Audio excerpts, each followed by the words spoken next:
कई बार हमारे boom barrier के रिमोट कंट्रोल खराब हो जाते हैं, और जब रिमोट खराब हो जाता है और नया रिमोट हम परचेस करके लाते हैं, उस कंडीशन में उस नए रिमोट को पुराने रिमोट के साथ कॉन्फ़िगर करना पड़ता है। अगर ऐसा नहीं हो तो वो रिमोट काम नहीं करता। तो उस रिमोट को कैसे कॉन्फ़िगर करते हैं, इस वीडियो में हम वही देखेंगे।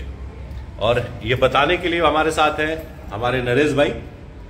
नरेश भाई ये सारी चीज़ों को, प्रोसेस को आपको बताएंगे कि कैसे रिमोट को कॉन्फ़िगर किया जाता है।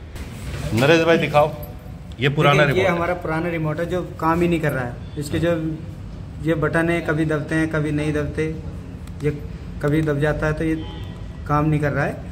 तो अभी ये हमारे पास नया रिमोट है। इस नए रिमोट को रखो यार। ये है वो पुराना रिमोट, हालत इसकी खराब हो चुकी है, पेंट वगैरह सब कुछ उड़ गया है। ये है ऑन है लेकिन इससे काम नहीं कर रहा है। स्विच अगर हम दबा रहे तो दब रहा है लेकिन काम नहीं कर रहा है। ये खराब हो चुका है। अब इस रिमोट की जगह हमने नया रिमोट लिया हुआ है। अब इस रिमोट को जब तक हम इसके साथ कॉन्फ़िगर नहीं करेंगे, जैसा सिस्टम इसमें था वही सिस्टम जब तक इसमें नहीं लाएंगे, ये रिमोट काम नहीं करेगा बैरियर के साथ। तो इस रिमोट को कैसे कॉन्फ़िगर करते हैं वो प्रोसेस दिखाएंगे आपको नरेश भाई। देखिए, सबसे पहले हम क्या करेंगे, पहले तो जो इसकी पीसीबी है इस रिमोट की, हाँ। जो इसका कॉन्फ़िगरेशन टूल है उसको बाहर निकालेंगे। इसको पहले हम इसको ओपन करेंगे। ये पुराना रिमोट है। ये देखो, ये इसकी हालत देखो, ये बैटरी लगता है खराब हो गया है, टूट गया है कई बार। तो इसको हम बाहर करेंगे। रबर लगा के चिपकाया हुआ ये हमने बाहर किया। ये इसका वो पॉइंट है जिससे कॉन्फ़िगरेशन होता है। ये है हमारे कॉन्फ़िगरेशन पॉइंट जो हमारे कॉन्फ़िगरेशन करते हैं। ये जो सोल्डरिंग हो रही है, ये सारे जो ये 3 लाइन ऊपर में, फिर बीच में, हाँ। फिर बीच में, तो ये टोटल 3 लाइन है। हाँ। और 3 लाइन में अलग अलग डॉट बने हैं और एक डॉट दूसरे डॉट के साथ मैच किया हुआ है। दिखाना एक मिनट रखना। तो ये एक लाइन है, फिर दूसरी लाइन है और फिर तीसरी लाइन है। इसमें कहीं पर ये मिला हुआ है, ये नहीं मिला हुआ है, ये मिला हुआ है, ये नहीं मिला हुआ है, यहाँ ये मिला हुआ है, इधर ये कोई भी नहीं मिला हुआ है, इसमें ये कोई भी नहीं मिला हुआ है। तो ये तीनों के तीनों जो लाइन है उसमें जो डॉट्स है, इन सारे डॉट को मिलाना पड़ता है। यही होती है एक्चुअल कॉन्फ़िगरेशन। ऐसा ही है ना नरेश भाई? यस, बिल्कुल सेम है। अब नए रिमोट का दिखाओ। नया रिमोट जो आता है वो कैसा होता है, उसमें क्या कॉन्फ़िगरेशन रहती है? अब ये हमारा नया रिमोट आ गया, ठीक है। ये पुराना रिमोट है। अब नया रिमोट देखते हैं। इसको भी हम ओपन करेंगे, इसको भी खोलेंगे वापस, और इसको खोलने के बाद ये खोला नहीं है, ये खोला, इसको हम इधर से बाहर कर लेंगे। ये आया, ये देखो, ये नया रिमोट है। इसमें भी सेम पॉइंट है। या पुराने रिमोट और नए रिमोट का डिफरेंस देखें। नए रिमोट में कुछ कॉन्फ़िगर किया हुआ है पहले से, लेकिन ये बिल्कुल डिफरेंट है। दोनों अलग अलग हैं। इसको पकड़ना नरेश भाई, इसे सटा करके। ये देखो, ये दोनों हमने ये लिए।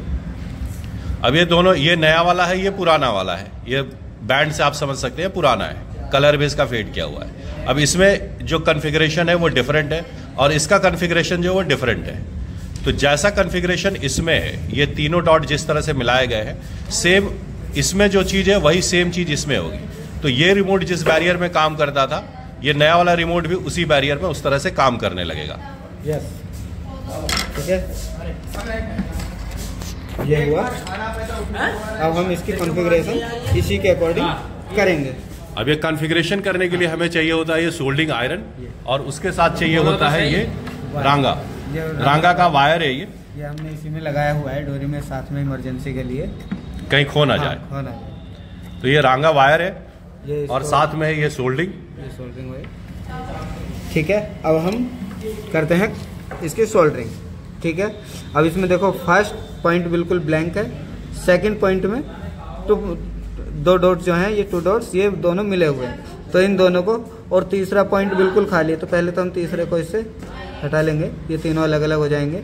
फिर हम इसमें ये कर देंगे, वरना अगर हम सारों को इसके लगे हुए करेंगे तो ये दिक्कत आएगी, क्योंकि एक दूसरे में क्या है ना, टच हो जाते हैं। तो अगर एक दूसरे में भी टच हुआ, थोड़ा सा भी कॉन्फ़िगरेशन गलत हुआ तो ये काम नहीं करेगा। ये बिल्कुल हमें सेपरेट अलग ही रखने हैं सारे के सारे पॉइंट। केवल जो 2 डॉट्स हमारे मिले हुए हैं उन्हीं को मिलाना है बस, ठीक है। नेक्स्ट पॉइंट में खाली है सब कुछ। उससे अगली लाइन में दोनों डॉट्स ऊपर जॉइंट है, ठीक है। मतलब ये नीचे है, इसको हम नीचे से हटाएंगे और इसको ऊपर करेंगे।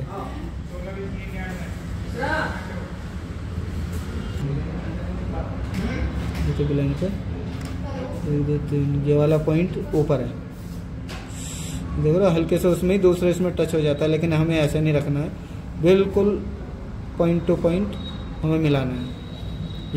अब ये हमारी कॉन्फ़िगरेशन बिल्कुल इसके अकॉर्डिंग हो चुकी है। दोनों पॉइंट क्लियर। बस ये देखना पड़ेगा ये इसमें एक दूसरे से कनेक्ट ना हो, जो बिल्कुल बचे हुए हैं, क्योंकि अगर ये कनेक्ट हो गए तो फिर ये कॉन्फ़िगरेशन इसकी काम नहीं करेगी, ठीक है। किसी तरह से कोई भी डॉट अगर वहाँ कनेक्ट नहीं है तो इसमें भी नहीं होना चाहिए, पतला सा भी नहीं होना चाहिए। हाँ, अगर हल्का सा वायर के बराबर भी इसमें लग गया तो फिर भी ये काम नहीं करेगा, ओके। क्लियर, ये भी क्लियर, ये तीसरा भी क्लियर, फिर ये ऊपर ये क्लियर, 1 2 3 एंड क्लियर, ठीक है। अब ये कॉन्फ़िगर हमारा इसके अकॉर्डिंग सेम इसके अकॉर्डिंग हो चुका है। जैसे इसमें कॉन्फ़िगरेशन है इसमें, ऐसे ही इसमें हो चुकी है। ओके हो गया है, इसको हम वापस पैक कर देंगे।